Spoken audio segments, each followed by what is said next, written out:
Hello everyone, welcome back to this chapter plus MCQ series, Indian Polity Lakshmikant.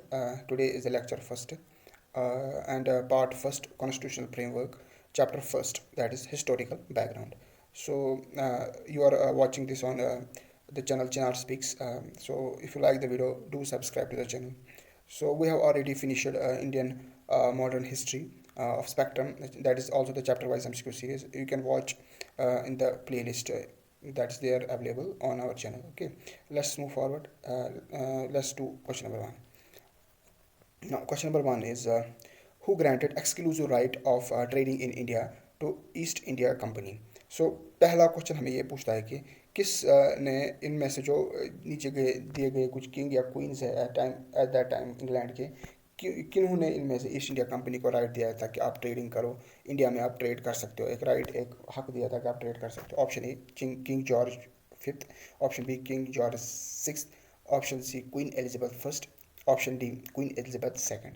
So the answer for this question is, you can give an answer. Answer is Queen Elizabeth first. So Queen Elizabeth first जो थी उन्होंने ही right दिया था, exclusive right, ये जो east India company को उस time पे उन्होंने बोला था कि आप यहाँ पे इंडिया में ट्रेड कर सकते हो. ठीक है, let's move to question number to.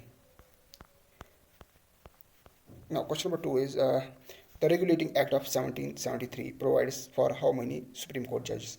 So, question क्या हमें पूछता है कि जो Regulating Act है जो 1773 के, इसमें कितने सुप्रीम कोर्ट जजेस हमें दिए गए थे. ठीक है, सो ऑप्शन ए हमारे पास है one chief justice and two जजेस, ऑप्शन बी है one chief justice and three जजेस, ऑप्शन सी है one chief justice and four जजेस, ऑप्शन डी है one chief justice and five जजेस. So the answer for this question is, what is answer? Option B. Option B क्या है हमारे पास, एक chief minister और तीन जज जो थे उस टाइम पे रेगुलेटिंग एक्ट ऑफ 1773 ने हमें दिए थे. सो ये रेगुलेटिंग एक्ट जो था, इसी के एक्ट में सुप्रीम कोर्ट लाया गया था. और ये जो सुप्रीम कोर्ट ये कहाँ पे बनाया गया था? बंगाल में. सो जो कैलकाटा है, सो कैलकाटा में सुप्रीम कोर्ट को बनाया गया था. सो उसमें क्या पहली बार इंट्रोड्यूस किया गया, एक चीफ जस्टिस और तीन जज वहाँ पे थे. Okay, let's move to question number three. Now question number three क्या है? Which act deprived the governor of Bombay and Madras of their legislative powers? So question पूछ रहा है कि जो लेजिस्लेटिव पावर्स है, जो इनमें से जो लेजिस्लेटिव पावर किस एक्ट ने छीने थे बम्बई और मद्रास के गवर्नर से. ऑप्शन ए हमारे पास charter act of 1793, option B charter act of 1813, option C charter act of 1833, option D charter act of 1853. So you can give answer. Answer क्या है इनका? इसका क्या आंसर है क्वेश्चन नंबर थ्री का? Charter act of 1833, that is option C. Option C इसका answer है. सो ये जो एक्ट है चार्टर एक्ट ऑफ 1833, इसको हम बोलते हैं ये जो था ये सेंट्रलाइजिंग एक्ट था.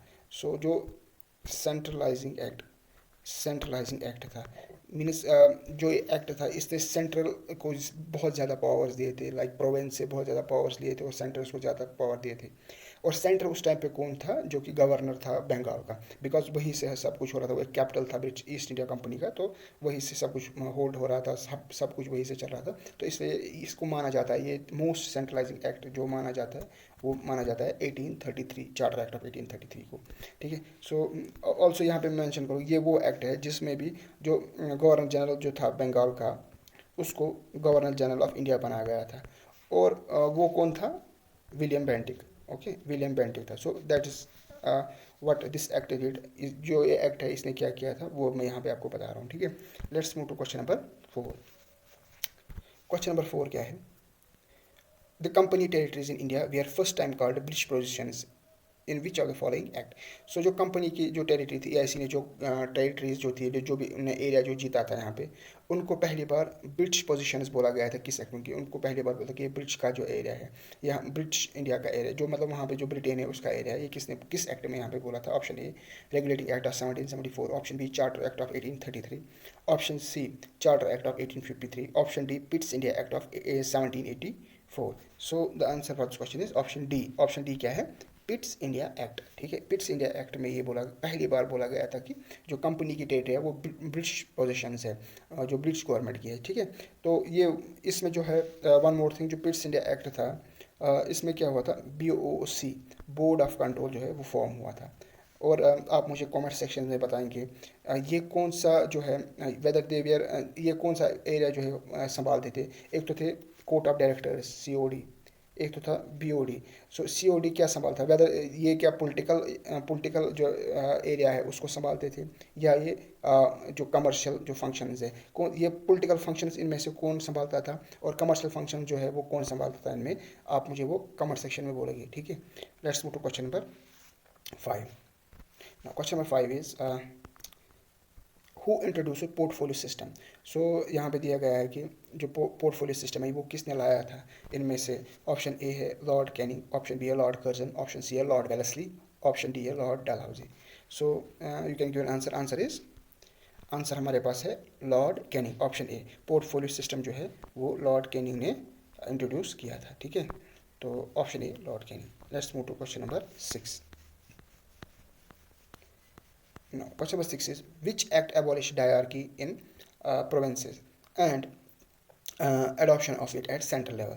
So क्वेश्चन हमें क्या पूछता है कि जो डायरकी थी एज अ कंसेप्ट डायरकी, ये जो है इसको किस एक्ट ने अबॉलिश किया था प्रोविंसेस में, ख़त्म किया, और सेंट्रल लेवल पे इसको लाया था, किस एक्ट ने ये किया था। सो इसका ऑप्शन ए हमारे पास है charter act of 1833, option B है government of India act 1935, option C है government of India act of 1919, option D है government of India act 1909। So the answer क्या है हमारे पास, answer is government of India act 1935, option B इसका answer है।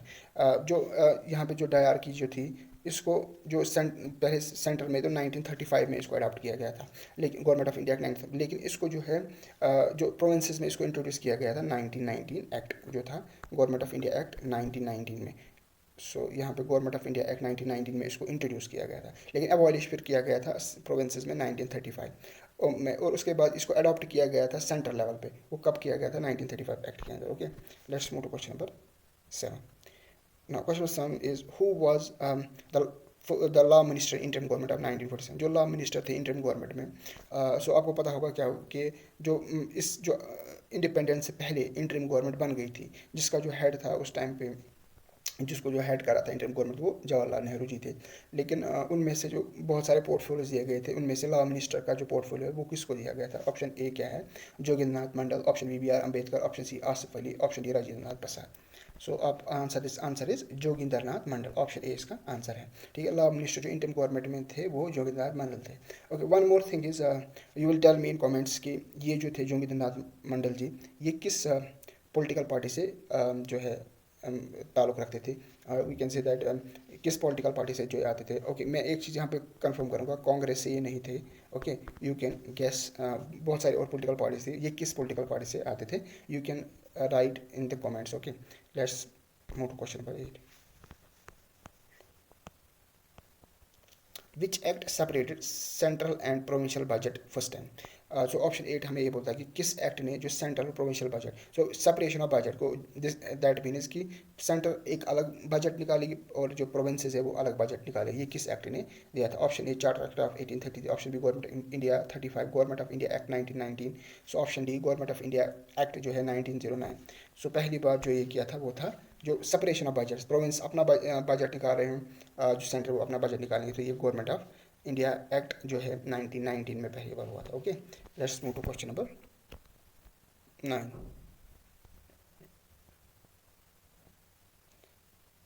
Which among the following was not introduced to legislative council in 1862 by lord Canning.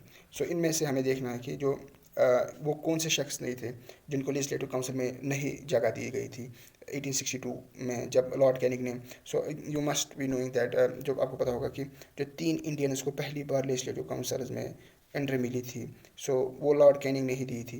Lord Canning ने ही दी थी, तो वो कब हुआ था, 1862 में। वो इनमें से वो कौन नहीं था, okay.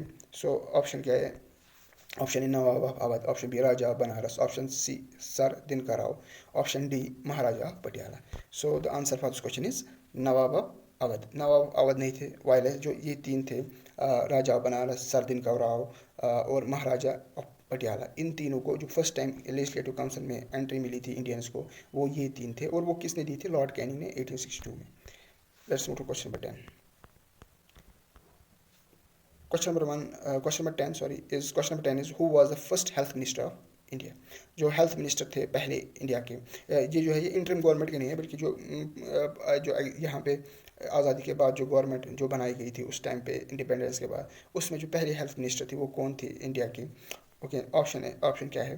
Doctor Rajendra Prasad, option B है Rafi Ahmed Kidwai, option C doctor John Mathai, option D Rajkumari Amrit Kaur. So the answer for this question is Rajkumari Amrit Kaur.